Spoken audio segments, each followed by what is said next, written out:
الحمد لله وكفى وسلام على عباده الذين اصطفى أما بعد فقد قال النبي صلى الله عليه وسلم من تزوج امرأة لعزها لم يزد الله إلا ذلا ومن تزوجها لمالها لم يزد الله إلا فقرا إلى آخره أو كما قال عليه الصلاة والسلام.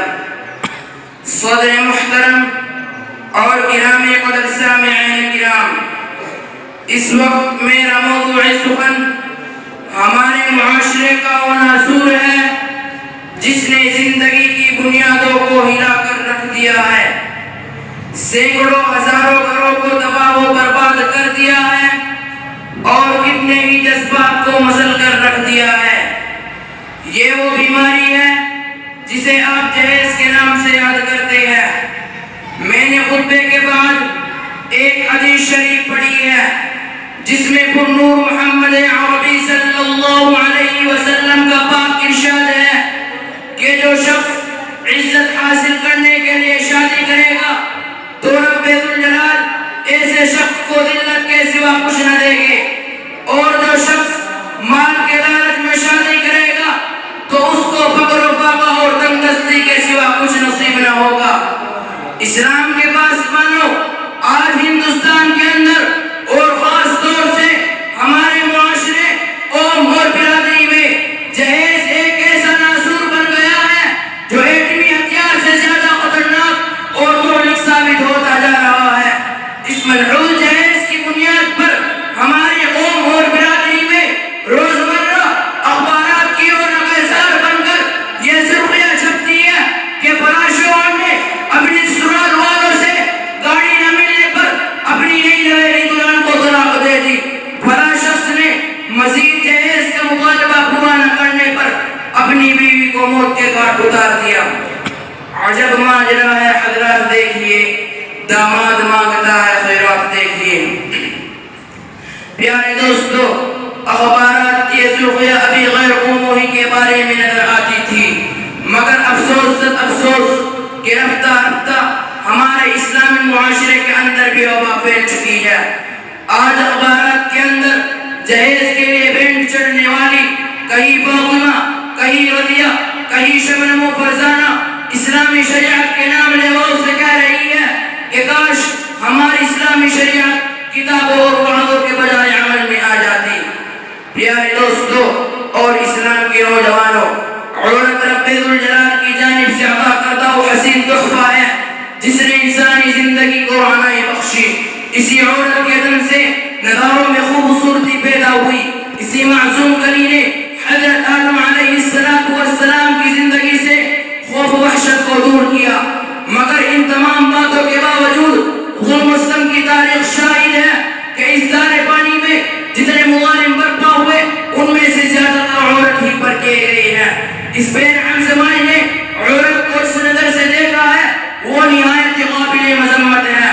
تاریخ عالم ان دردناک واقعات سے بھری پڑی ہے.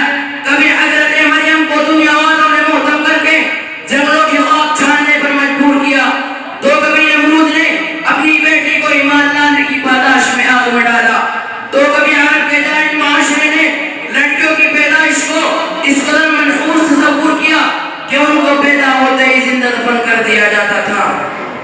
محترم حضرات، آج بھی ان معصوم دوشیزاؤں پر ظلم و ستم کے پہاڑ توڑے جا رہے ہیں. جبر و تشدد کی خاردار جھاڑیاں ان کی راہ میں حائل ہیں. آج بھی ان عورتوں کے ارمانوں کا خون کیا جا رہا ہے. غریب گھرانے کی بچیوں پر خدا کی زمین اپنی وسعت اور کشادگی کے باوجود تنگ ہو رہی ہے. ساری دنیا پر یہ بات روز روشن کی طرح آیا ہے کہ جس گھر میں بیٹی جوانی کی دہلیز پر قدم رکھتی ہے اسی وقت سے والدین کی نیند حرام ہو جاتی ہے. زندگی کا ہر لمحہ سانپ بن کر ڈسنے لگتا ہے. ایک طرف لڑکی کی اٹھتی ہوئی جوانی ہوتی ہے تو دوسری طرف جنسی بیٹیوں کی اٹھتی ہوئی نگاہیں ہوتی ہے. تیسری طرف پڑوسیوں کی شامل گوئیاں ہوتی ہے. والدین اس گلاب کے پھول کو سجانے کے لیے جب کسی لڑکے کی تلاش کرتے ہیں تو جہیز کے مطالبات ان کے ارادوں کو وہیں ختم کر دیتے ہیں. ارے جہیز کے ٹھیکیداروں، کان کھول کر سن لو، ذرا دیکھو، سید الانبیاء، تاجدار وفا، احمد مجتبی، محمد مصطفیٰ صلی اللہ علیہ وسلم کی لاڈلی اور پیاری بیٹی حضرت فاطمہ کا نکاح کس انداز سے ہوتا ہے کہ جسم پر جو چادر ہے اس میں 16 پیوند لگے ہوئے ہیں، اور بنت رسول ہونے کے باوجود ولادہ پاشر خدا حیدر کرار رضی اللہ عنہ کی گھر کی جانب روانہ ہو رہی ہے، اور جہیز میں ایک بستر، ایک چکی، ایک تکیہ، 2 مٹکوں پر مشتمل مختصر سامان علی مرتضیٰ کو پیش کیا جا رہا ہے.